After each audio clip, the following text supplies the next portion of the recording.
Hey guys, I am Ash, and this is Saf, and you are watching Ash and Saf Dragonair Silent Gods. Saf, how you doing, man? What's up? You're going to get that name right at some point in the intro of the video. I know I keep teasing you about it, but yeah, I'm doing good. I know. Good. Let's break down the fourth wall here, man.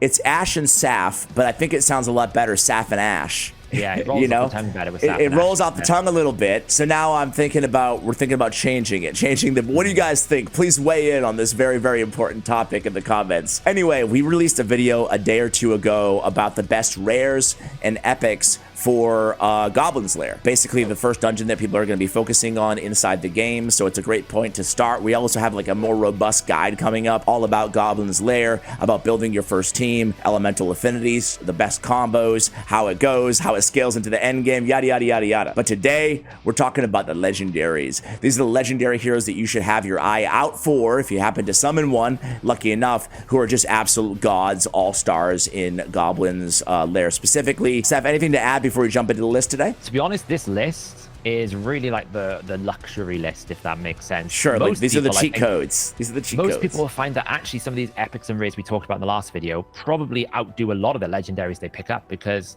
it's just really good. But there are some very, very powerful legendaries that obviously make sense for you to invest in for goblins if you have them because of their just raw damage output. So that's what we're going to talk about today. So these are the best, like, overall. These are, I'm sure they're on the same short list of the best overall nukers in the game. Exactly, yeah, they are. All right. Indeed. All right, who we got first, man? Well, let's go from the bottom up, I think is probably a good one. So the first one I'm going to mention is purely because of the new seasonal model and the fact that you get so many summoners for free in both Larry and Sharlak. We call him Larry. We still can't say his name. Larry. That's our guy. He's Larry. He's Larry. probably going to be Premster.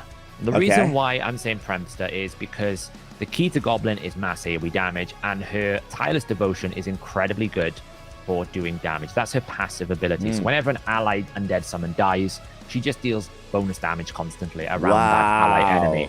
And because summoners are generally melee, you summon skeletons and things, they run up to things, or you summon the big ogre dude, they all kind of like hover around the enemy. So they all do that like death damage, basically. Yeah, it's like little explosions. And with her ultimate, she also will do AoE map-wide damage, which is what you want.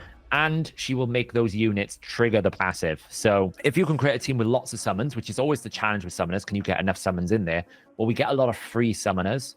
So it kind of makes sense that, you know, if you pick up Premster, that would be a good Goblin team to pair with your free summoners that you get. Dude, I love this one. All right, I really want her because it would summon, you know, it would pair like really well with Scarlash and Larry, as you said. So and she's really like the skin on the champ, like the artwork is very looks so cool. Yeah. I love it. It's very uncomfortable. Yeah, she's like a pregnant, disgusting. Who knows? If you look at the stomach, you'll actually see the faces are on the stomach. Oh my God, those are little spirits. Oh, so cute, so cute. Right there with Vagabond. All right, number 2 on the list. Number 2 now, we're going to go to a Frost Legendary, and this is going to be Loena. Okay. Very cool name to say, Loena. Yeah, she looks awesome too, man. Yeah, it looks awesome. And again, it's just because of her massive ability to do lots of damage. So we got like that passive there where you can see you're applying frost. So if you had, for example, Usha with you, like here's your frost enabler, right? And you can see like it's just pumping damage constantly. And then her ultimate is like a massive tornado. And it's just 6 seconds damage per second for 6 seconds. Wow, cool. And the frost. So if you do the math, it's like what 6 procs of that. So that's over 850% damage. And you're applying the frost. So if you are running like an Usha, you're enabling. You time those ultimates at the same time. Oh man, that just like evaporates everything on the battlefield. Exactly, I would imagine. Yeah, absolutely. All right, good one. Number 3. Next, we're going to go back to Necrosis, and we're going to be what I like to call Zaloth's parent. Don't know whether it's a daddy or mum, or I'm not really sure, but you know, Gulende. The reason why I say it looks exactly like Zaloth, which is the epic. This is the legendary version of Zaloth, and this is Gulende. Looks insane. Indeed. Awesome.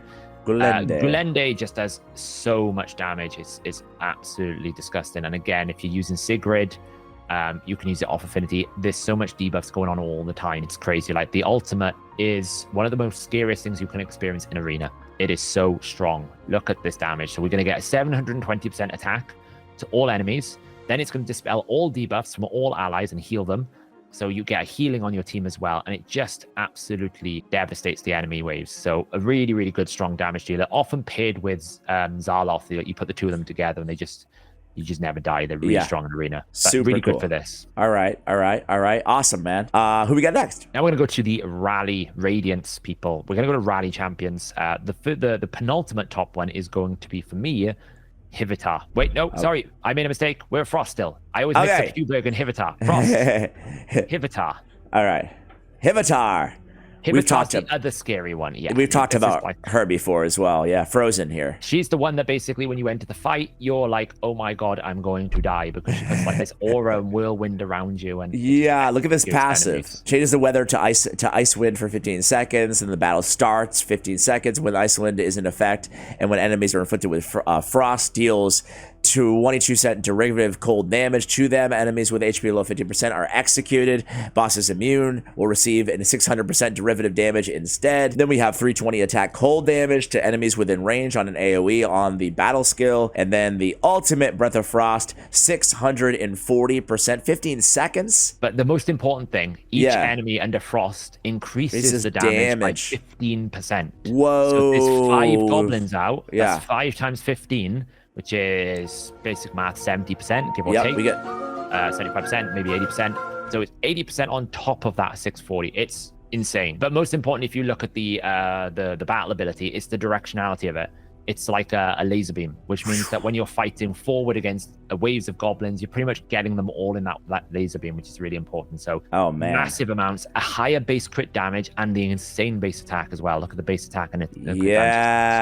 Wow. So is that the highest in the game? Do you know the highest in the game? It's near. It's one of them. It's got to be really high. Most of them average around about 15 to 1600. Like if you were to look at something, we'll have a look at the next hero, the one that I would see is the number one, and he will probably. Okay, who's number one? Rally? The number one is Filto. Filto. All right, there he is. We talked about him, 1730. Okay. But not as much crit damage.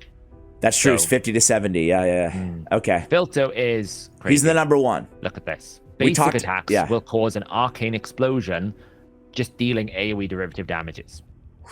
Just every basic That's attack. on all his basics.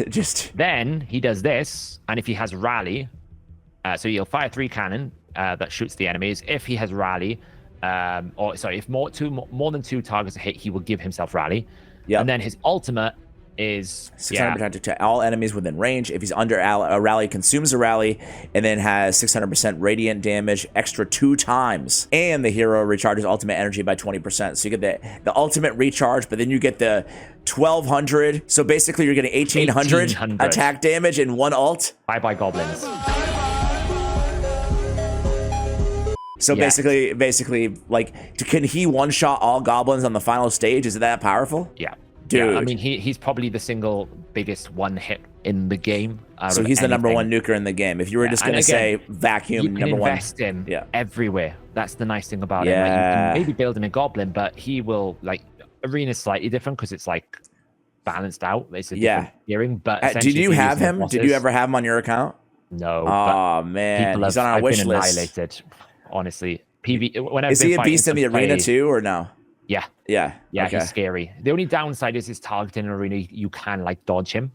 So if you like, put your people on his ultimate, it's because it's a single laser beam. If you put them on the side, kind of flank you him can a little avoid. bit. But if you get hit by this, you have no chance. Like if he's got Rally, you are smithered. Man. Smithereens. Man, Filto is going to be my most wanted, man. I love a good nuker. Who doesn't, right, Saf? So he's going to be my most wanted legendary. We're going to get him, man. I'm calling it right now. We're going to get this dude, and I can't wait. Hope. As I go to the screen of no legendaries at all in Rally. We're going to get him, guaranteed, guys. Hey, Saf, thanks so much for sharing the best legendaries for Goblin. I think hopefully we can get one out of the 5 here. That's my goal. Let's set a more realistic goal. Let us know if you have any of these heroes and what hero, maybe legendary, is your favorite for Goblin's Lair. Sap, thanks again for joining me, man. It's always a pleasure. Always a pleasure. Thanks, Ken. All right, guys, that's going to do it. Thank you, Dragonair, again for sponsoring this video and this channel. Thank you guys for watching till the end. Subscribe if you enjoy the content. We'll see you on the next one. Ash and Saf, or Saf and Ash out.